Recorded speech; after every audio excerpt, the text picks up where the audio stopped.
Olá, boa tarde. Vamos iniciar o Grupac de hoje. O tema da nossa aula é métodos de avaliação nutricional, o uso da bioimpedância na prática clínica. Nossa relatora será a Maiara Fernandes, ela é nossa nutricionista 3, responsável pelo atendimento nutricional dos pacientes em TMO aqui no hospital. A formação dela é nutricionista clínica pela Universidade Paulista, pós-graduanda pela Universidade Estácio e tem cursos de extensão em nutrição e oncologia pelo Albert Einstein e oncohematologia pela Braille. Boa tarde, pessoal. Todos me ouvindo bem? Então, vamos iniciar a aula de hoje. Primeiramente, eu queria agradecer a oportunidade, né, de estar falando um pouquinho sobre a bioimpedância, algo que é tão novo, né? Quando a gente fala de nutrição, nem todos os hospitais têm a oportunidade de ter acesso, então é incrível.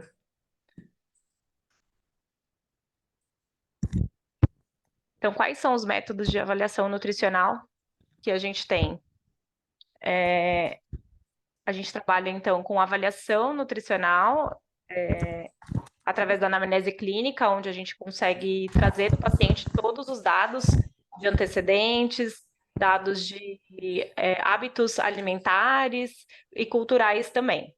Temos também os instrumentos de avaliação de triagem nutricional, que é a nossa avaliação objetiva, através de alguns instrumentos, né, validados. E temos a avaliação objetiva, que é propriamente a avaliação física do paciente, onde a gente traz algumas vertentes que a gente pode estar avaliando esse paciente. Nós temos os métodos diretos e indiretos. Dentro dos métodos diretos, a gente tem a dissecação de cadáveres, que é algo mais científico mesmo, é só para estudo, né? E temos os indiretos, que é a antropometria, que a gente faz em larga escala, a densitometria, que não é a óssea, nesse caso é a corporal. Nós temos a tomografia computadorizada e a ultrassonografia. E também temos a bioimpedância elétrica, que é o que a gente vai estar falando hoje. Dentro da bioimpedância elétrica, a gente pode ter vários tipos de equipamentos. Só um minutinho. Estou ouvindo muito.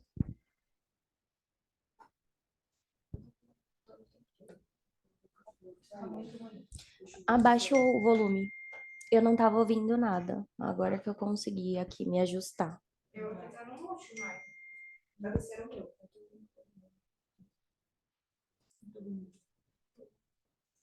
Não, mas o nosso não está fazendo barulho nenhum. Não está saindo barulho. Abaixa o seu volume. Eu não...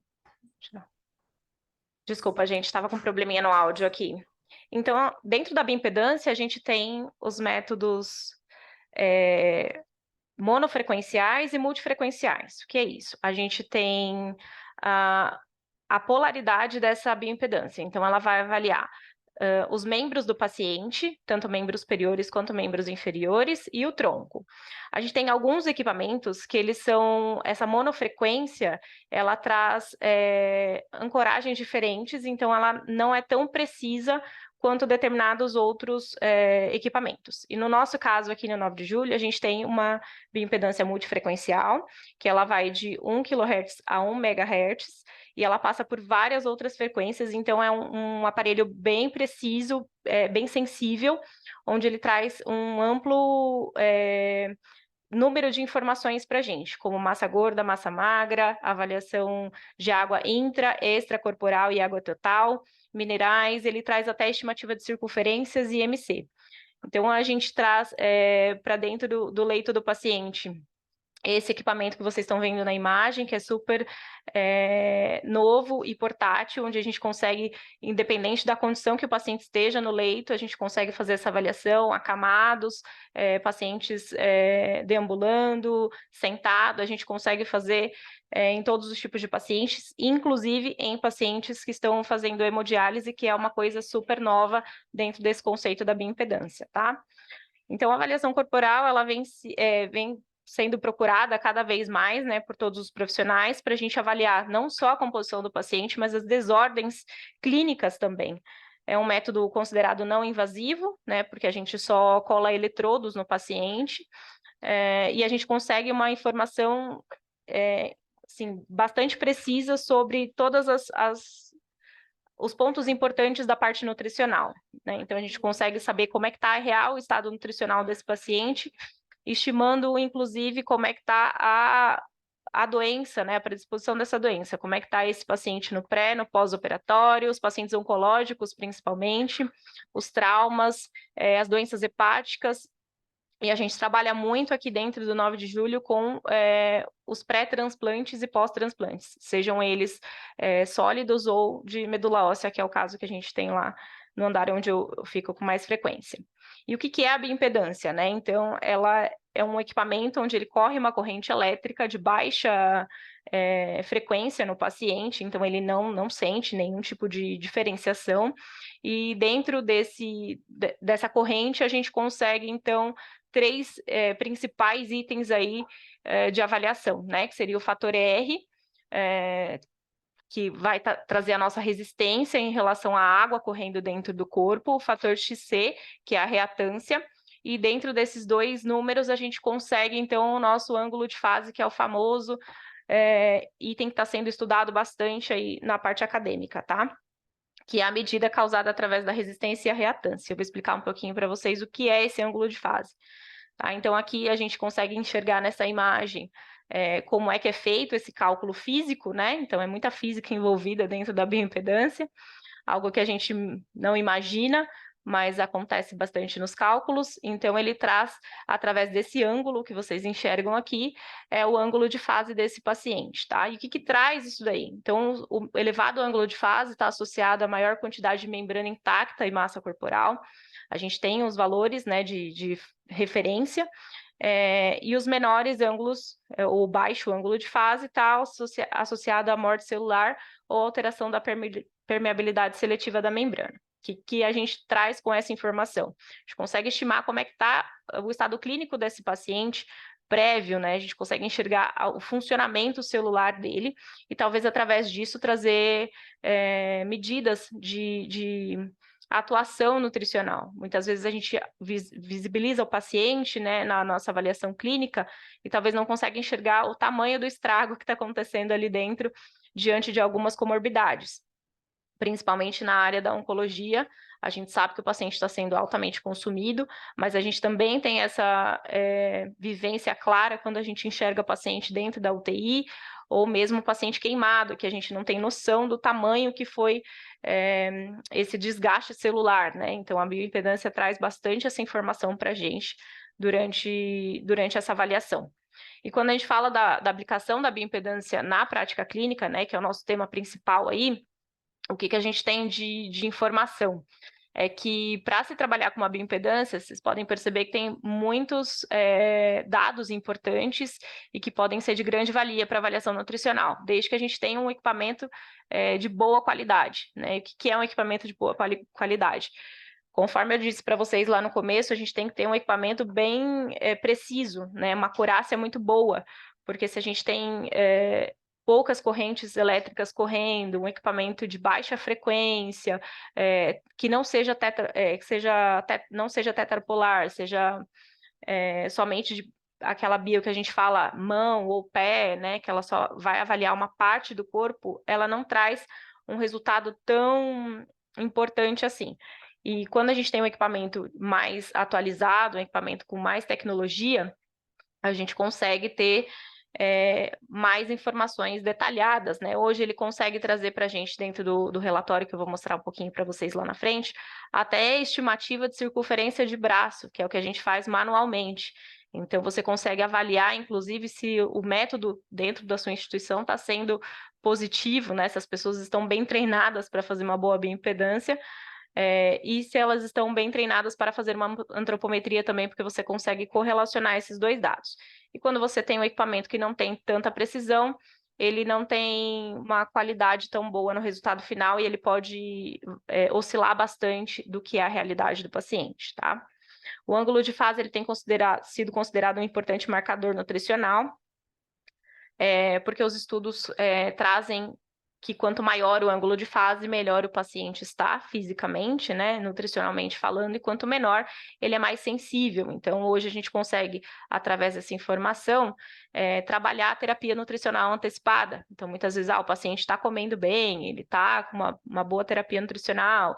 Às vezes você decide não colocar um suplemento naquele momento, porque a aceitação não está menor de 60%, só que quando você olha o histórico daquele paciente numa bioimpedância detalhada, você percebe que, de fato, ele tem, ao longo do tempo, esse prejuízo nutricional. E quando você também precisa endossar, né, aquilo que a gente vê nos pacientes que precisam de uma terapia nutricional interal também. Qual é a qualidade, qual é o cálculo que a gente vai fazer para ter uma proteína mais adequada, um nutriente mais adequado, tá? Dentro da bioimpedância, a gente precisa tomar alguns cuidados na hora do preparo desse exame, né? Não é simplesmente chegar com equipamento lindo e maravilhoso, fazer a nossa avaliação física e ter um resultado de imediato. Se a gente não tomar os cuidados necessários para o preparo, esse resultado pode sofrer algumas alterações, tá? Então, o preparo precisa ter um período de jejum, né? E esse é o nosso maior desafio quando a gente fala de paciente internado, porque ele já tem jejuns para inúmeras condições, então a gente tem que aproveitar esses momentos chaves para entrar, né, e agendar junto com a equipe multiprofissional para que esse paciente sofra um pouco menos, né, com jejuns, principalmente quando a gente estiver falando de terapia nutricional interal, porque esse é o maior desafio. A gente tem inúmeros indicadores, a gente precisa nutrir esse paciente de forma precisa, e a gente fica sempre em cima do volume infundido. E muitas vezes nós mesmos precisamos parar esse volume para poder fazer essa avaliação, que é tão rica, mas ao mesmo tempo não pode prejudicar o paciente. Então, é de grande valia que a equipe multiprofissional esteja alinhada para que a gente consiga fazer esse exame da melhor forma. Para pacientes ambulatoriais, eles não podem ingerir bebida alcoólica por pelo menos 24 horas antes da avaliação e não praticarem exercícios físicos 12 horas antes também do teste. Por que isso? Porque vão sofrer alterações na composição, tanto de líquidos quanto no estresse da célula, né? A musculatura vai aumentar e aí isso pode impactar no resultado real do exame. Evitar o uso de diuréticos por 7 dias antes do teste, isso também é outro grande desafio, porque muitas vezes a gente tem pacientes que precisam, né, desse diurético por uma questão clínica. Não consumir uma grande quantidade de água antes da avaliação, também é uma orientação que a gente tem que dar para esses pacientes, porque senão pode ter uma divergência no resultado. Urinar pelo menos 30 minutos antes do teste, para que a gente também tenha uma acurácia melhor da qualidade de água. E as mulheres em período menstrual também, a gente precisa ter bastante cuidado com isso, porque sabe-se, né, que a retenção hídrica vem aí. Quais são os pacientes que a gente não consegue fazer a bioimpedância, né? Os pacientes que têm qualquer tipo de prótese metálica ou marca-passo, porque a gente pode ter uma descalibração desse equipamento, e nos pacientes que têm prótese, a corrente elétrica pode também ser impedida, né, de correr por conta de um material não orgânico, e nas gestantes também por conta do funcionamento cardiológico do bebê, né, e da própria mãe que já está num processo diferenciado. Grande parte das bioimpedâncias também não podem ser feitas em pacientes em hemodiálise, então, mais uma vez, a gente salienta a importância de um equipamento de última geração, porque no nosso caso, por exemplo, a gente tem a opção de encaixar essa demanda, e o paciente pode estar fazendo durante a hemodiálise a avaliação, onde a gente vai ter uma diferenciação no resultado dele, onde a gente vai conseguir enxergar a ação ali da hemodiálise durante o exame, tá? As crianças também a gente tem alguns pormenores, né? É um assunto bem delicado quando a gente fala de pediatria para bioimpedância, porque não tem nada tão preciso assim. O que a gente tem de prática é crianças menores de 10 quilos a gente não considera, porque a gente não consegue ter a evidência científica de que esse exame é o mais adequado para as crianças. Então, para menores de 10 quilos, a gente segue fazendo antropometria, que é um bom método de avaliação nutricional também. Aqui eu trouxe para vocês um pouco do resultado dessa bioimpedância para exemplificar o tamanho das informações e o poder que ela tem dentro da avaliação nutricional. Então, Percebam que ela traz todos os dados clínicos do paciente ali de identificação. Abaixo a gente traz uma estratificação da avaliação de composição corporal, de água intra, água extracelular, proteínas, minerais, a porcentagem da gordura, trazendo também para a gente os valores que seriam mais adequados para esse público. Então, dentro do equipamento, são cadastrados as diversas fórmulas adequadas para a faixa etária e sexo dos pacientes. Abaixo a gente tem, então, a análise da musculatura e da gordura, onde a gente consegue enxergar com bastante precisão também a composição desse peso total.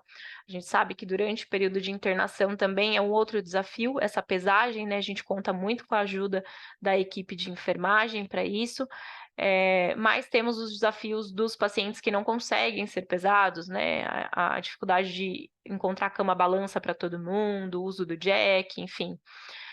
A própria cadeira balança e alguns andares têm uma periodicidade um pouco maior, até porque o peso impacta muito, né, na condição clínica do paciente, e em outros momentos a gente não consegue ter isso com tanta frequência.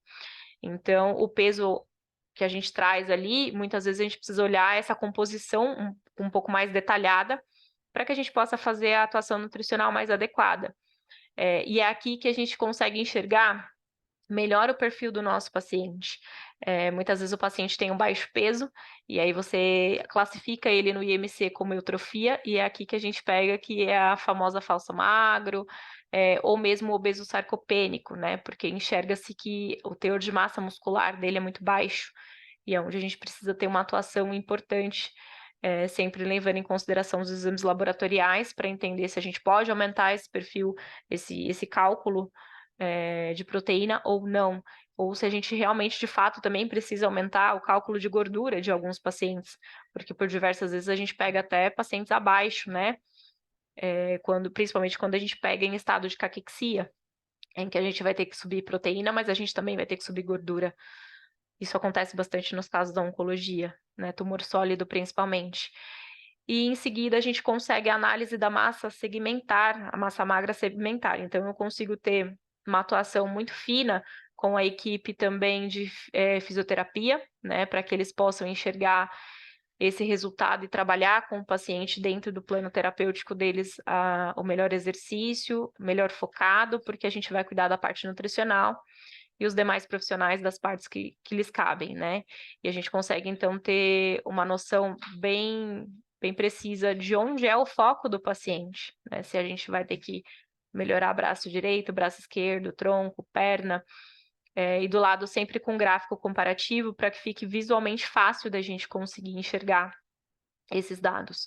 O relatório não é somente essa página, né? Ele traz aproximadamente 3 páginas para nós, com todas as informações, e nele também consta o nosso ângulo de fase. E o ângulo de fase, quando a gente volta a falar dele, a gente tem aí de dado científico que um ângulo de fase adequado para um paciente saudável seria de 4 a 15, onde 15 é o paciente atleta, tem uma alta performance muscular. No geral, dentro da hospitalização, a gente encontra pacientes de 4 até 6, 7 no máximo, evidenciando que o paciente tem uma boa integridade celular, e abaixo desse resultado a gente precisa e deve ser atuante como nutricionista clínico para recuperar o estado nutricional desse paciente ou pelo menos minimizar os danos, porque abaixo de 4 são pacientes considerados frágeis e que performam muito mal no seu tratamento terapêutico clínico, né? Então, quando a gente fala, por exemplo, da oncologia, são pacientes que vão ter mais toxicidade ao uso de quimioterápico, são pacientes que vão ter mais complicações durante o transplante de medula óssea. Quando a gente fala de transplante sólido também, são pacientes que podem agravar um pouco mais pós o recebimento desse órgão novo. Falando de idosos e UTI, também a gente tem essa mesma linha de raciocínio. São pacientes que podem complicar um pouco mais, trazendo maiores demandas aí, tanto nutricionais quanto até próprio de performance do tratamento clínico. E o que isso acarreta? Quando a gente tem uma ação antecipada, né, voltada para profilaxia, que nesse caso acaba não sendo muito profilático, sendo mais curativo, a gente tem menor tempo de hospitalização, menor custo, tanto para os hospitais quanto para as operadoras, e melhor benefício para o paciente, né? Porque a gente consegue ter um olhar muito mais profundo do que está acontecendo, do que propriamente só através de exames visuais e laboratoriais. Quando a gente fala de estudo científico, existem muitos e poucos ao mesmo tempo, né? Quando você busca dentro da área acadêmica quais são os estudos científicos relacionados à bioimpedância, a gente tem pouco material perto do tempo de nutrição, né, que a gente tem de estudo, justamente pela disponibilidade de equipamentos de última geração, porque para você fazer um estudo científico baseado em bioimpedância, você precisa ter um excelente equipamento. E hoje, na rede privada dos hospitais, já são poucos os que têm equipamentos que trazem ângulo de fase, né? Então, quando a gente fala só da leitura simples, a antropometria nos atenderia muito mais. Quando a gente fala de equipamentos mais avançados, aí a gente teria ter um equipamento que traz o ângulo de fase, e são poucos os hospitais que têm acesso a isso. Quando a gente fala do SUS, aí piora um pouco mais a situação.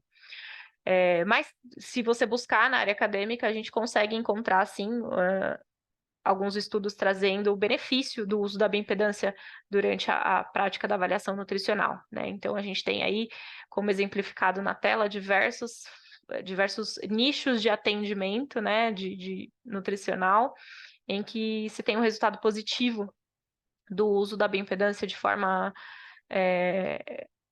em conjunto, né, com as demais avaliações que a gente faz para trazer um bom resultado para o paciente, tá? Então, como conclusão, a gente traz que é importante o uso desse equipamento na área clínica, ele precisa ser cada vez mais utilizado, cada vez mais estudado, e as instituições que possuem o acesso a esse tipo de equipamento precisam publicar os seus dados, porque é muito fraco, né? Quando a gente olha na parte acadêmica, a gente não encontra tanta informação e cada vez mais a gente precisa buscar os novos recursos para a nutrição crescer cada vez mais, né? A gente precisa mostrar a importância do papel do nutricionista dentro da área hospitalar, o papel do nutricionista dentro de todas as áreas que a gente pode estar atuando, e não simplesmente associar, como sempre foi associado, né, que o nutricionista ele traz a comida, ele oferta o cardápio. É claro que a gente tem prazer em fazer isso também, porém a nutrição é muito mais do que um simples cardápio, né? A nutrição vai a fundo e a gente precisa mostrar o quão é importante trazer esses dados e o quanto é importante para as instituições enxergarem a nutrição como também um ponto de referência para que o paciente saia cada vez melhor e mais rápido, né, gerando um menor custo. Então é isso, muito obrigada, espero que tenha sido de grande proveito a aula, e abro agora o espaço aqui para perguntas. Eu queria agradecer a presença de todos. A Mayara conseguiu mostrar um pouquinho para a gente o quão importante é ter noção da avaliação nutricional para o tratamento de um paciente. Eu gostaria de abrir para as perguntas. Alguém gostaria de tirar alguma dúvida ou complementar em algum aspecto?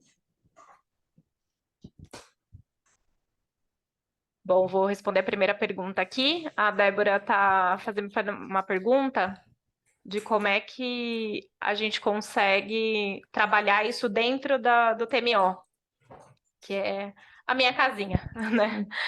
Lá a gente trabalha com o paciente desde a chegada, então quando ele entra antes de fazer o condicionamento, a gente já faz a primeira avaliação e ali, junto com a avaliação antropométrica, a gente já define a nossa linha de tratamento. Então, como é que vai ser daqui para frente? E eu envolvo o paciente nesse processo. E se a gente precisar fazer já alguma terapia, a gente já inicia e discute sempre com a equipe médica qual é o resultado, né, dessa avaliação e o que a gente espera dali para frente. E junto com a equipe multiprofissional também, nas reuniões multi, a gente discute isso, né? Qual foi o ângulo de fase do paciente, se ele tem algum déficit na parte motora, como é que a gente pode trabalhar isso antecipadamente. E a gente se programa para o pós, né? E quando o paciente tem a enxertia da medula, a gente repete esse exame para fazer um comparativo pré e pós. Então, é bacana também ouvir os pacientes se envolverem nisso e perguntar como é que ficou depois. Eles são bem preocupados.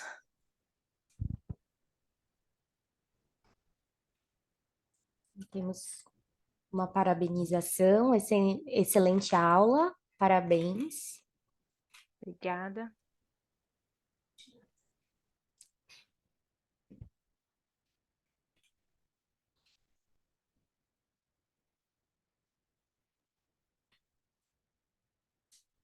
A Rose parabeniza também, excelente. Bom, eu gostaria também de fazer uma pergunta. Eu queria saber quais são as consequências, da perda de massa muscular nesses pacientes hospitalizados. Aqui a gente falou bastante, né, da importância da realização do exame, ter noção do quadro clínico do paciente, mas quais são as consequências caso esse paciente aí tenha um déficit de massa muscular?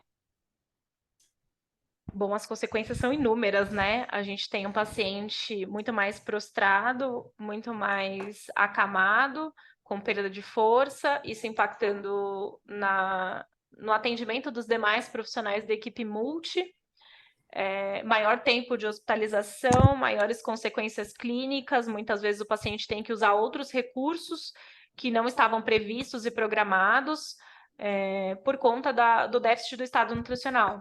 Então, muitas vezes ele pode estar mais suscetível a infecções, que também geram um impacto maior nisso. E acho que é isso, assim, é realmente muito delicado. O paciente é o mais prejudicado de todo o processo quando a gente não age de forma rápida, né? Perfeito, excelente. Alguém teria mais alguma pergunta?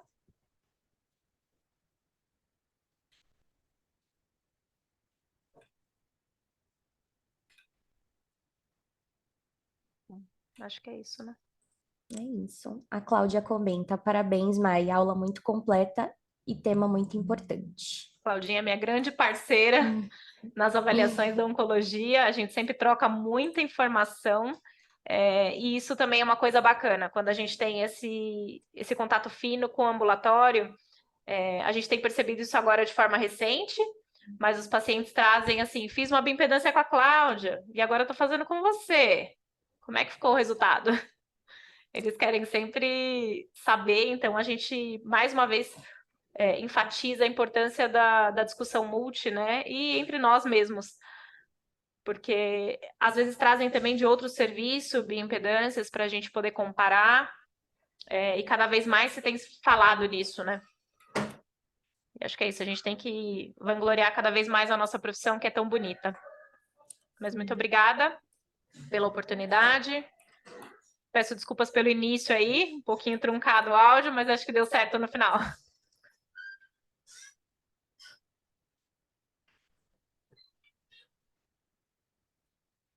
Daniel agradece pela troca, muitas parabenizações e é isso.